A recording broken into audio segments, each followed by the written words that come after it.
Iron man के armour के हर एक डिटेल के बारे में, इनफैक्ट उन डिटेल्स के भी बारे में जिसे मूवी के अंदर दिखाया नहीं गया या फिर कहीं दिखाने का मौका नहीं मिला, जैसे कि मार्क 7 जो कि अपने डेवलपिंग फेज में होते हुए भी न्यूयॉर्क बैटल में बहुत काम आया था एंड आयरन मैन 3 में उसे कंप्लीट करके दिखाया तो क्या, लेकिन सिर्फ कुछ सेकंड के लिए।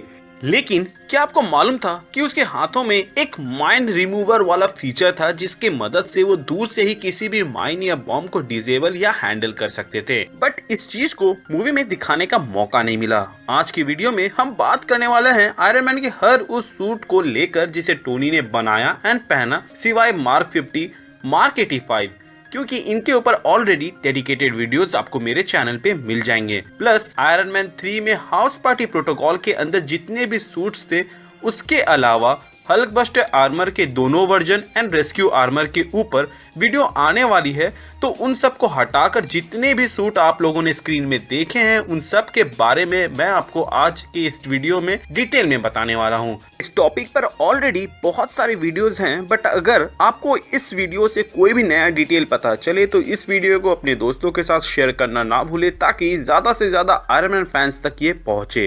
तो शुरुआत करते हैं मार्क 1 से, जिसे टोनी ने गुफा में बनाया था, जिसमें फ्लेम थ्रोअर था जिसके गैस कंटेनर आप उसके पीठ में देख सकते हैं। इसके अलावा ये एक लौता ऐसा सूट था जिसमें फ्लेम थ्रोअर था।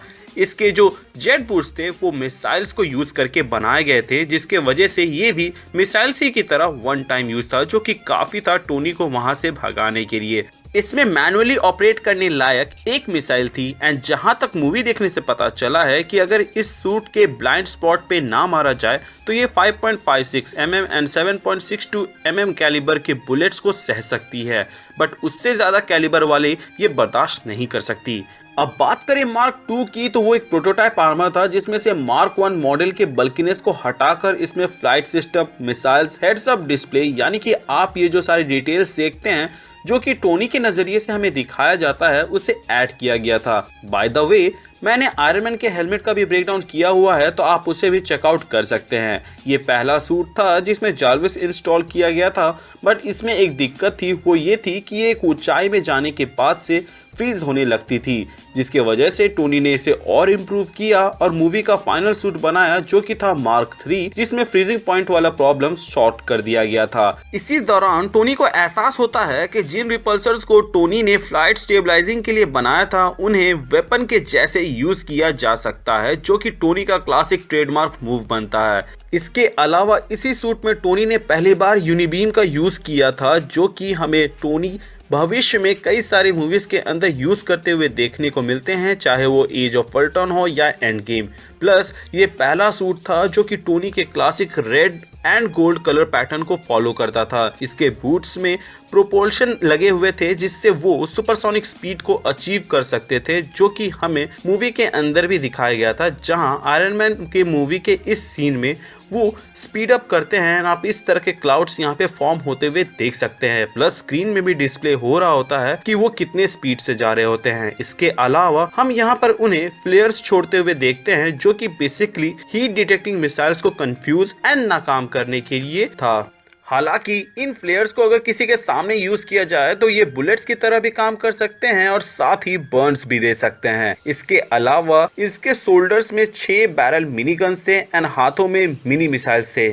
नेक्स्ट आती है मार्क 4, जिसमें कुछ ज्यादा चेंजेस तो नहीं किए गए थे, बट इसके आर्क रिएक्टर के पावर कैपेसिटी को 8 गीगा जूल तक बढ़ा दिया गया था। इसके अलावा इसके रिपल्सर बीम्स ज्यादातर मेटल्स को डिसइंटीग्रेट करने इतनी कैपेबिलिटी रखती थी एंड इस सूट की लिफ्टिंग कैपेसिटी करीब 3 टन तक थी। इसके अलावा उसमें फिल्ट्रेशन सिस्टम था, जिसके वजह से वो अपने ही सुसु को ड्रिंकेबल बना सकते थे। अब जो कम अकल, छीछी या अंटी बंटी जैसी चीजें करने वाले हैं उन्हें मैं ये बता दूं कि रियल वर्ल्ड में भी आप जो सुसु करते हो वो वेरियस तरीकों से नेचुरली फिल्टर होकर ग्राउंड वाटर में जाती है। मोर ओवर, जितने भी वाटर बॉडी के सोर्सेज होते हैं वहां से पानी को निकाल कर वाटर प्यूरिफाइंग प्लांट्स में ले जाया जाता है, जहां पर उसे प्यूरिफाई किया जाता है। तो इससे आप अंदाजा लगा ही सकते हैं कि टोनी के सूट के अंदर एक वाटर प्यूरिफायर था, जो कि रियल वर्ल्ड में कितने बड़े बड़े होते हैं। दो रियल वर्ल्ड वाले ज्यादा अमाउंट के लिए होते हैं, बट स्टिल जिसने गुफा के अंदर इतने बड़े आर्क रिएक्टर को इतना छोटा बना दिया, उसके लिए ये कौन सी बड़ी बात है।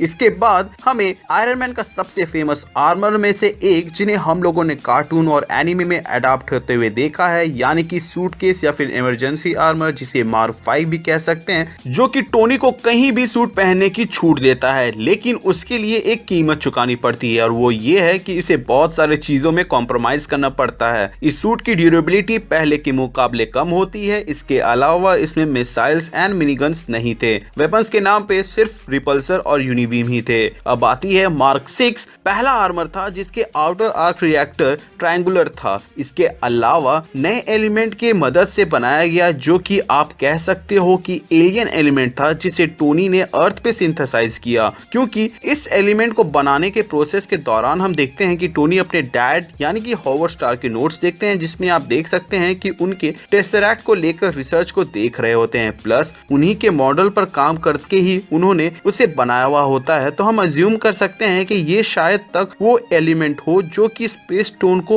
होल्ड करके रखा हुआ था। इसीलिए तो जब एवेंजर्स मूवी में लोकी अपने सेप्टर को टोनी के चेस्ट के ऊपर रखते हैं तो उस पे माइंड स्टोन का असर नहीं होता है, जैसे हॉकाई के ऊपर हुआ था। मार्क 6 में अपग्रेडेड आर्क रिएक्टर ही नहीं बल्कि पुराने आर्मर्स के मुकाबले ज्यादा super human strength and durability थी। एंड इस चीज का अंदाजा आप यहाँ से लगा सकते हैं कि उनके पंचेस से ही हैमर्स के रोबोट्स टूट जा रहे थे। इसके अलावा दोनों हाथों में एक एक मिसाइल्स थी, डेटोनेटिंग चिप्स लगे हुए थे दोनों हाथों के गॉन्टलेट में, जो कि दुश्मन के बॉडी में लगते ही डेटोनेट होना शुरू हो जाते हैं और उसके बाद से ब्लास्ट करते हैं। शोल्डर्स में मिनी गन्स के अलावा मिसाइल्स भी लगे हुए थे। एंड ये पहला सूट था जो कि अंडर वाटर में भी काम करता, बशर्ते ज्यादा डेप्थ ना हो। इसके हाथों में उल्टे साइड में लेजर सिस्टम थे, जो कि वन टाइम यूज था। थॉर की लाइटनिंग से आर्क रिएक्टर को चार्ज कर लेने वाला फीचर मैं अलग वीडियो में बात करूंगा, क्योंकि वो थोड़ा सा विवादित है। अब बात करें मार्क 7 की, तो ये अपने डेवलपिंग फेज में ही बहुत धमाल मचा चुका था। इसे पहनकर ही टोनी न्यूयॉर्क बैटल में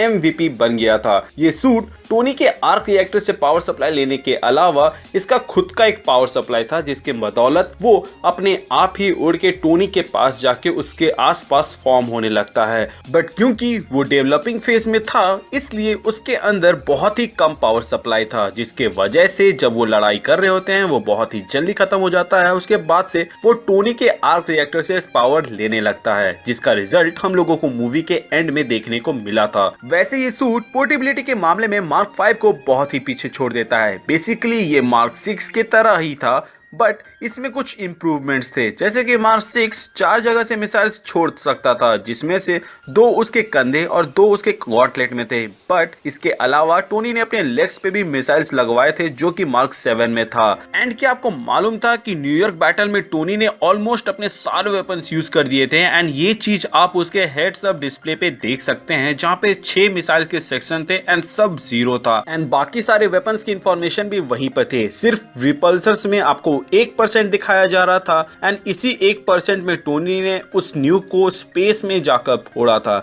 इस सूट में बॉम्ब्स एंड माइंस को डिफ्यूज एंड हैंडल करने के फीचर्स थे, जो कि हमें मूवी में दिखाने का मौका तो नहीं मिला, बट हल्के में टोनी ने इसके बारे में रोडी को आयरन मैन 3 में इस सीन में बताया था, जहां पर वो ये कहते हैं कि इसके पास हर तरह के सूट है एंड इवन वो जो हवा में बॉम्ब पकड़ सकते हैं। एंड इस चीज को करने के लिए मार्क 7 अपने हाथों के फिंगर टिप्स में से एक फोर्स फील्ड बनाता है, जिसे बॉम्ब एंड मिसाइल्स को डिफ्यूज या फिर उसके अंदर ही फोड़ सके, ताकि बाहर उस बॉम्ब या माइन से नुकसान ना हो। इसके अलावा ये पहला सूट था जिसके पीठ में फ्लाइट स्टेबलाइजर्स लगे हुए थे। एंड जो लेजर्स मार्क 6 में सिर्फ 1 राउंड के लिए था, इसमें 3 राउंड के लिए था। इस मार्क 7 मेडिकल चेकअप भी कर सकता था। एंड ये चीज हम लोगों ने आयरन मैन 3 के इस सीन में देखा था, जहां कुछ सेकंड के अंदर ही टोनी ने अपना CT स्कैन और MRI स्कैन इस मार्क 7 के अंदर कर लिया था, जिसके बाद से जार्विस ने ये कंक्लूजन निकाला था कि उनको एंजाइटी अटैक आया है। इसके अलावा इसमें बैटल मोड भी था, जो कि टोनी तब ऑन करता है जब वो वॉर मॉल को देख लेता है और कहता है स्वाइप राइट। तो आप बैटल मोड वाला मोड भी यहाँ पे स्क्रीन पे देख सकते हैं। सो गाइस, जैसा कि आप लोग देख सकते हैं कि ये वीडियो ऑलमोस्ट 10 मिनट तक टर्न चुकी है, लेकिन इसके बाद भले ही सिर्फ 4 आर्मर के बारे में मुझे बताना था, लेकिन उन 4 आर्मर को भी एक्सप्लेन करने में 10 मिनट लग जा रहे थे। तो मैंने सोचा क्यों ना इस वीडियो को 2 पार्ट में बांट दूं, और ये रहा आपका पहला पार्ट, और दूसरा पार्ट बहुत जल्द ही इसी चैनल पे आने वाला है। सो गाइज, अगर इस वीडियो से आपको कोई भी नई इन्फॉर्मेशन पता चला हो या फिर आपको ये वीडियो अच्छा लगा हो तो इस वीडियो पे लाइक करें, कमेंट करें और अपने दोस्तों के साथ शेयर करें। चैनल पे नए हैं तो चैनल को सब्सक्राइब कर दें, और अगर आप पुराने हैं तब तो आपको मालूम ही होगा कि हमारे चैनल का मोटो क्या है। हमारे चैनल का मोटो है लोगों की मदद करें, अपना ख्याल रखें एंड कीप मूविंग फॉरवर्ड का रट लगाकर आगे बढ़ते रहें। Thank you for watching this video, stay tuned.